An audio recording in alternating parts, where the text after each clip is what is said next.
susah membacanya ya. Makanya saya bilang saya nggak bisa merespon terlalu detail. Yang penting bagi kami survei itu menjadi evaluasi itu aja.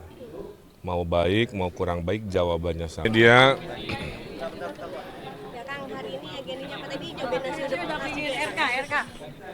Masya Allah. yang utama adalah ditraktir nasi uduk. Masya Allah. Dan ini adalah kumpulan ustazah-ustazah sejakarta Peduli yang Palestina. peduli Palestina. Kemudian saya menceritakan juga ya beberapa cerita-cerita apa yang saya lakukan di Palestina. Ada masjid Syekh Azrin sudah berdiri. Saya cerita almarhum Eril juga kalau dulu kurban semasa hidupnya selalu di Palestina dan ada rencana membangun rumah yatim piatu juga ya. Mohon doanya.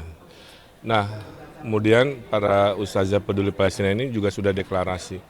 Ya, insya Allah akan memperjuangkan pasangan Ridho nomor 1 di seluruh Jakarta sehingga menguatkan semangat bahwa yang penting dalam kampanye itu berikhtiar, berusaha. Betul? Yang namanya survei itu selalu naik turun beda-beda. Kalau hasilnya sesuai harapan, kerjalah sampai akhir waktu. Kalau belum sesuai harapan, apalagi kerjanya double-double. Jadi kalau ada pertanyaan tentang survei, jawaban saya sama, mohon maaf ya.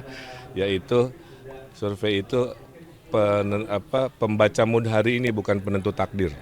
Takdir itu dijemput dengan kita kerja-kerja maksimal. Nah ini contohnya ya.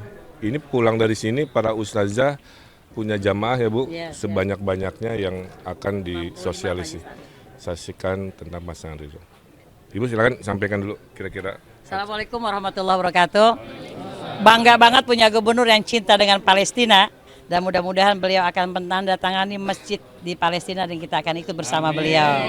Pokoknya Ustazah yakin benar menang 1 putaran. Ridho 1 putaran. Terima kasih. Wassalamualaikum warahmatullahi wabarakatuh. Tadi kan udah disebut nih Kang soal survei Litbang Kompas kan tadi pagi ada hasil terakhirnya itu Pak Pramono Rano justru unggul nih Kang 38 sekian sama Kang Emil 34. Tapi salah satu yang disoroti justru adanya perpindahan Kang dari Kimplas PKB, Nasdem sama Demokrat basis pemilihnya itu sudah ternyata malah sekarang pindah ke Pak Pramono.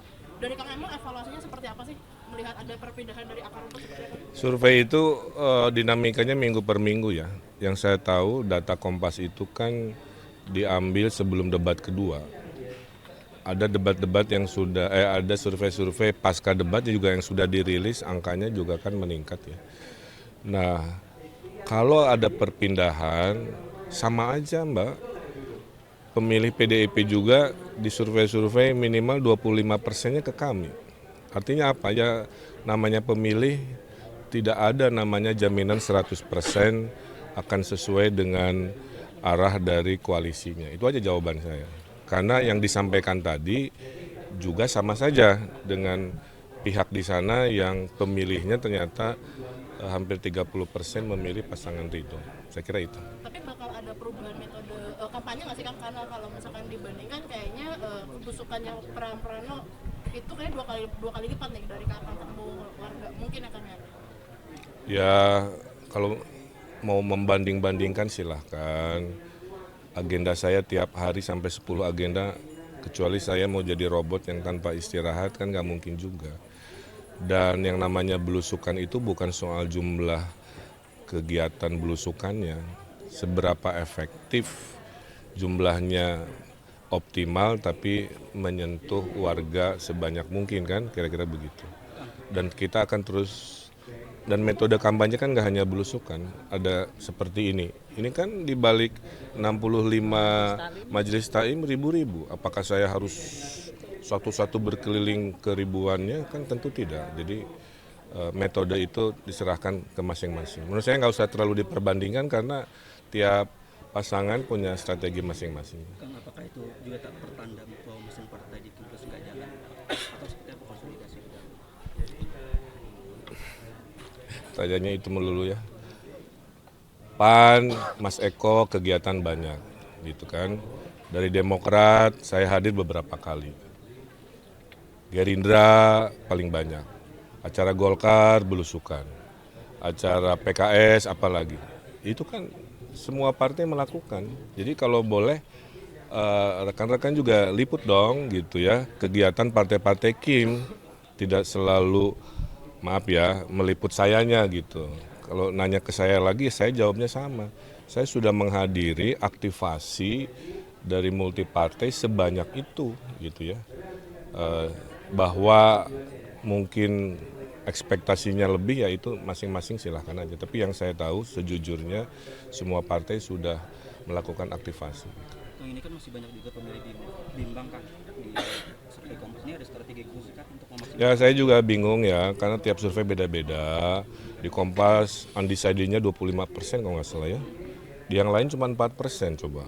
Jadi susah membacanya ya. Makanya saya bilang saya nggak bisa merespon terlalu detail. Yang penting bagi kami survei itu menjadi evaluasi itu aja. Mau baik mau kurang baik jawabannya sama, teruslah berkampanye, mensosialisasikan sampai akhir waktu. Saya kira itu ya. Ingat kemarin kan ada LSI sama cloud tracking ini, sempat ada perbedaan. Cloud tracking yang memenangkan Kang Emil itu ternyata sekarang di sanksi etik ya, mungkin ada tanggapan soal itu kan? Kalau urusan internal organisasi, saya menghormati aturan hukum dan aturan organisasi. Jadi bukan wilayah saya untuk berkomentar terlalu jauh karena itu kewenangan dari organisasi masing-masing. Mudah-mudahan jadi evaluasi juga. Oke, makasih ya. Nah, nama panjang saya anak kedua dari kakak saya namanya Erwin Muniruzaman, awalannya akhirnya Mantu, kan berpantu. Yang terakhir Elvi Nazruzaman. Karena saya dinamai oleh kakek saya. Kakek saya adalah ulama di Jawa Barat, zaman Belanda, dipenjara 2 kali di Sukamiskin karena mama keduanya uang saya syahid tewas. Sampai sekarang jenazahnya juga tidak bisa merah itu. Nah itu ya. Kemudian warisnya saya ada organisasi, ustazah namanya